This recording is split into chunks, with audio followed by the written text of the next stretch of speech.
Hi zusammen und herzlich willkommen zu einem neuen Video. Heute geht es um die Düfte, die für Frauen die meisten Komplimente bringen. Das heißt, die Top Compliment Getters for Women.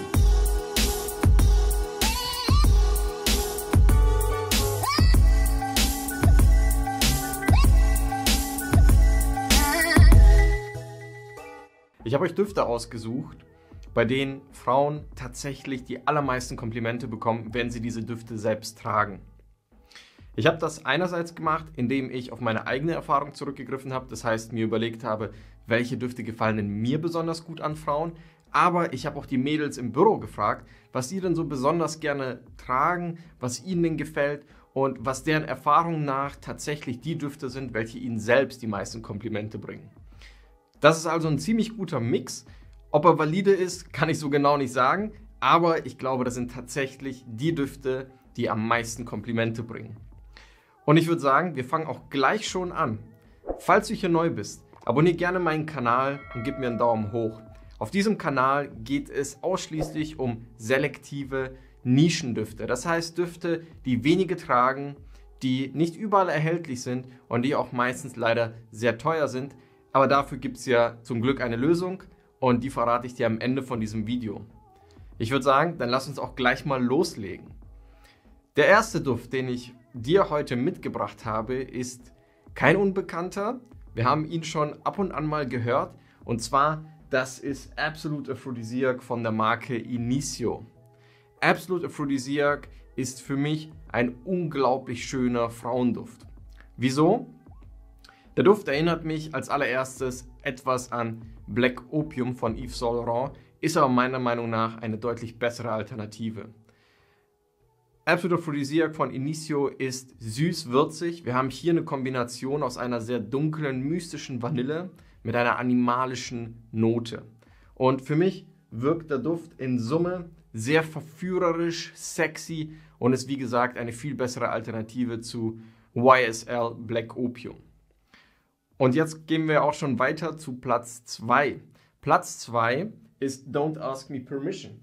Ganz kurz, ich muss selbst auch noch mal dran schnuppern. Und zwar, den Duft habe ich hier. Sehr, sehr geiler Duft. Also wirklich, das ist einer meiner Lieblingsdüfte, den ich super gerne an Frauen rieche. Wieso? Weil Don't Ask Me Permission tatsächlich sehr alltagstauglich ist. Das ist ein süßer, fruchtiger Duft. Wir haben hier Passionsfrucht in Kombination mit Pfirsich, Orange, aber auch eine warme Sandelholznote. Er ist für mich in Summe sehr verspielt, spritzig und ein unglaublich guter All-Day-Duft. Das heißt, du kannst den tatsächlich jeden Tag, den ganzen Tag tragen. Und ich finde auch, was den Duft ein bisschen besonders macht, ist die Tatsache, dass du ihn auch jahreszeitunabhängig tragen kannst. Sowohl im Winter als auch im Sommer. Ich muss aber sagen, der Duft ist schon intensiv und entsprechend würde ich dann halt im Sommer darauf achten, wie heiß es draußen ist. Aber ansonsten für all diejenigen, die süße, früchtige, sorry, das kommt natürlich raus oder auch nicht, für all diejenigen, die süße und fruchtige Düfte mögen, ist das auf jeden Fall eine super gute Wahl. So, jetzt kommen wir schon zum Duft Nummer 3. Duft Nummer 3 ist etwas ganz Besonderes und das dürften tatsächlich sehr wenige kennen. Und zwar, das ist von der Marke LAK, der Duft Mémoire de Dasein. Mémoire de Dasein wurde von Sonia Constant komponiert und sie ist keine Unbekannte in der Parfümbranche und hat schon für etliche große Parfümhäuser Düfte hergestellt, bis sie sich selbst dazu entschieden hat zu sagen, jetzt mache ich meine eigene Duftlinie.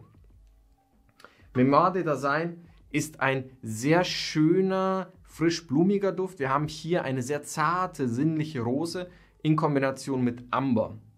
Und ich finde, der Duft ist dadurch sehr unaufdringlich, er ist feminin, er ist genauso wie Don't Ask Me Permission, den wir davor hatten, sehr gut alltagstauglich und von der Intensität ist er so im mittleren Bereich. Nummer 4. Nummer 4 ist für all diejenigen, die sagen, ich liebe süße Gourmand-Düfte. Denn es gibt kaum einen Duft, der so süß und gourmandig ist und in diese Kategorie passt, wie der, den ich euch gleich vorstellen werde. Und zwar, das ist von der Marke Biel Parfümkunstwerke, einem kleinen Nischenhaus aus Berlin, wo unter Direktion von Thorsten Biel einige Parfümeure selbst Düfte für ihn kreieren. Ist das ein süß-gourmandiger Duft? PC02 ist auf jeden Fall eine Kombination aus Honig, Gewürzen und Tonkabohne. Mich persönlich erinnert der Duft unglaublich an Zuckerwatte. Ich kann gar nicht genau sagen, weshalb, aber das ist halt einfach so.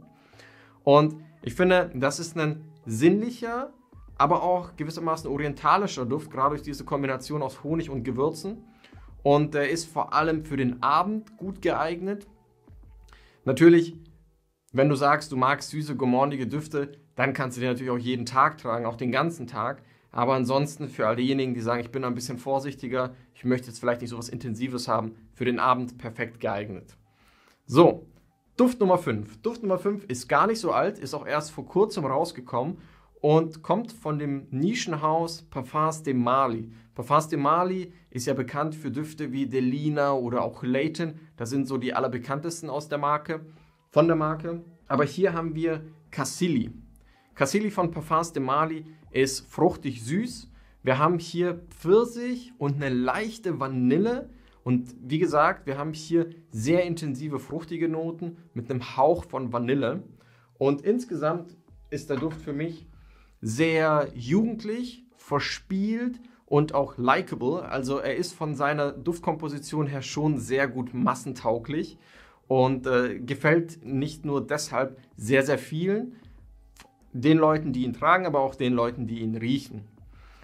Cassili von Parfums de Marly ist eine sehr schöne Wahl, wenn du fruchtig süße Düfte magst und wenn du vor allem sagst, die fruchtige Note soll hier im Vordergrund stehen. So, und jetzt kommen wir zu einem Duft von einer Marke, die du wahrscheinlich noch nicht kennst. Und zwar, ursprünglich ist diese Marke eigentlich eine Manufaktur für edle Maßschuhe. Unter Direktion von Herbert Stricker, der Nase hinter diesem Duft, ist dann der Duft Kitten Heel entstanden. Und Kitten Heel ist, wie der Name es schon vermuten lässt, ein femininer Duft und zwar ein fruchtig-blumiger. Ja, das heißt, Kitten Heel spielt hier mit blumigen, fruchtigen Noten und einem leichten Twist von Patchouli. Er wirkt für mich in Summe sehr luxuriös, feminin und anziehend, ist aber meiner Meinung nach jetzt nichts für eine sehr junge Frau, sondern eher schon eine Frau, die dann so Ende 20, Anfang 30 und aufwärts ist. Und jetzt kommen wir zu einem weiteren sehr, sehr, sehr schönen Duft, vor allem für all diejenigen, die sagen, ich mag's schwer, mystisch, dunkel, verführerisch, sinnlich. Hier haben wir, wo ist er? Da ist er, und zwar Marema von Tiziana Terenzi. Und als ich an dem Duft gerochen habe, musste ich gleich, ist so eine kleine Erinnerung in mir hochgekommen, und zwar Tom Ford Black Orchid geht eindeutig auch in diese Richtung, in die Marema auch geht. Der Duft ist würzig, fruchtig.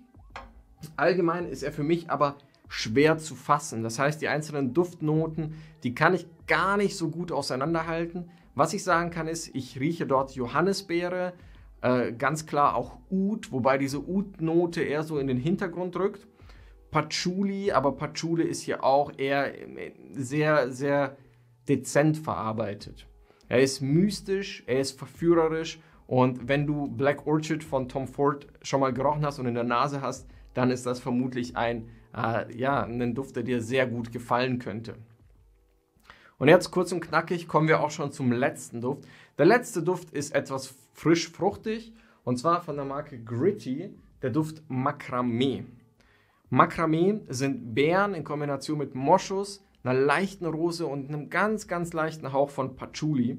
Und in Summe ist der Duft für mich auf jeden Fall feminin. Er ist etwas für reifere Frauen, das heißt 30, 40, 50 in dem Altersbereich und er ist von der Intensität mittel.